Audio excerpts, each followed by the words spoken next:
Somewhere in your home right now, there might be a plant struggling. Maybe the soil dried out. Maybe it drowned. Maybe you just forgot. Now imagine replacing that with a clear glass of water, a single cutting, and absolutely nothing else. No soil, no drainage holes, no fertilizer schedule, just water. And the plant thrives. Not for a few weeks, for years. Here is the part that surprises most people. This is not some new growing technique. Before commercial potting mixes, before garden centers existed, people kept living plants on their windowsills in bottles and jars filled with nothing but water. And those plants survived. Today, we are walking through 6 plants perfectly designed for water. Some of them root faster than you would believe. One of them near the end of this list fed soldiers on long campaigns across history. And one of them you can probably start growing tonight using something already sitting in your kitchen. Plant number 1 is pothos. And if there is one plant that has earned the right to be called the original water grower, this is it. For generations, pothos cuttings have lived in old jam jars on kitchen counters, in dorm rooms, in office bathrooms. People have been doing this long before anyone called it hydroponics. Cut a vine just below a node. That small bump on the stem is where the magic happens. Drop it in a jar of water. Leave it near a window. Within about a week, white roots start reaching out from that node. Within a month, you have an underwater root system that looks almost architectural. Pothos develops specialized roots in water that are genuinely different from its soil roots. They are built to pull oxygen and nutrients directly from liquid, and they are very good at it. You can grow it in bright light or low light. The vines trail or climb. Refresh the water every week or two. That is the entire routine. Plant number 2 is the spider plant. And spider plants have a feature that feels almost like the plant is doing the work for you. As they mature, they send out long arching stems. At the end of those stems, small baby plants form called plantlets. Each plantlet arrives with tiny root nubs already started. Nature has basically pre-rooted them. You just place them in water and watch. Drop a plantlet into a small glass of water. Within a week, those roots triple in length. The plant establishes faster than almost anything else you can grow this way.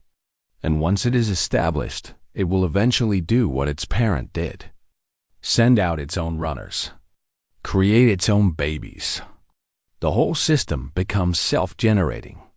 A collection of spider plant cuttings in matching jars creates a cascading display that looks like it took planning and expertise. It took a jar and some patience. Plant number 3 is the peace lily. This one requires a bit more patience in the beginning. But what you get in return is one of the most elegant water plants you can keep at home. Peace lily grow naturally on tropical forest floors, where the soil is almost constantly damp. That preference for moisture is exactly why they adapt so well to water culture. First, gently wash every trace of soil from the roots. Place the plant in water and change it every few days as old root material breaks down. Within a few weeks, new water roots develop. The plant steadies itself, begins to grow again. Once established, the peace lily keeps producing those clean white blooms alongside its glossy dark leaves. The flower is technically a modified leaf called a spathe, but the visual effect is striking in a way that most water-grown plants simply cannot match. It is one of the few plants on this list that brings both foliage and flowers to a water arrangement. Refresh the water weekly. Keep the crown above the waterline. Give it bright, indirect light. That is the full routine. Plant number 4 is the Chinese evergreen. And this is where water culture gets genuinely dramatic. Chinese evergreens produce leaves painted in combinations of silver, cream, green, and deep red. The patterns look almost intentionally artistic. And despite being tropical plants that typically grow in soil, Many varieties adapt to water growing with surprising ease. These plants have been cultivated indoors since the Victorian era because of their ability to survive low light and casual care. That same tolerance makes them flexible enough for water culture. Stem cuttings root within 2 to 3 weeks. Once established, the plant continues producing new leaves, each one unfolding with its signature painted pattern.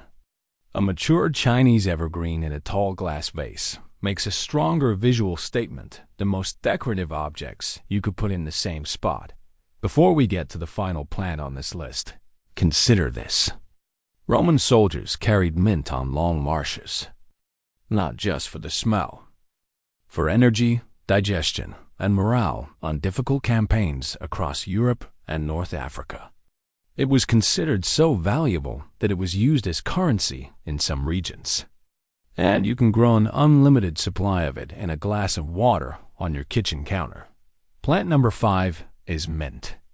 And mint is the only plant on this list you can eat regularly while it keeps growing back. Cut a fresh stem from any mint plant at the grocery store or garden center. Remove the lower leaves. Place the stem in water. Within 3 to 5 days, roots appear. Within 2 weeks, you have a plant actively growing and already ready for harvest. Take a few leaves for tea. The plant responds by growing more. Mint in water is self-renewing in a way that soil-grown herbs almost never are, because you can see exactly what is happening. The roots are visible. Nothing is hidden.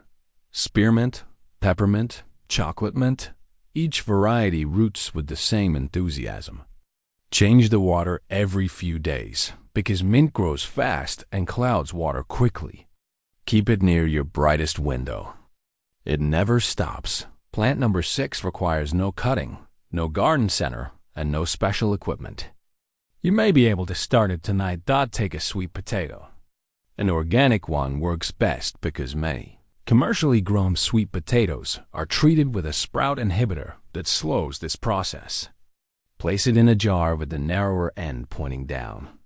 Submerge roughly the bottom half in water. You can use toothpicks pushed into the sides to suspend it at the rim of the jar if you need to control the depth. Within a week, roots emerge from the submerged end. Within 2 weeks, purple or green shoots begin pushing out from the top. Within a month, those shoots become trailing vines with leaves that can span a windowsill. Within 2 months, the vines can grow several feet long, producing a cascading display that looks like something you would pay real money for at a plant shop. Here is why this works so reliably. A sweet potato is a storage organ, a concentrated package of energy and nutrients that the plant built specifically to grow again. When you put it in water, you are not tricking it. You are simply giving it the signal it was always waiting for. This was something people did on windowsills in winter for centuries. Before garden centers, before grow lights, before any of the modern complexity around houseplants existed. A vegetable, a jar, a window. And something grew. The simplicity of it is the point. 6 plants. No soil, no complicated care routine. Just clean water, a window, and a little patience. From the quick-rooting pothos to a sweet potato vine that practically grows itself. The common thread here is that living things want to grow. Sometimes removing the complexity is what allows them to do it. Which one are you going to try first? Leave a comment below. Whether you are starting with something already in your kitchen or picking up a cutting this week. I would genuinely like to know.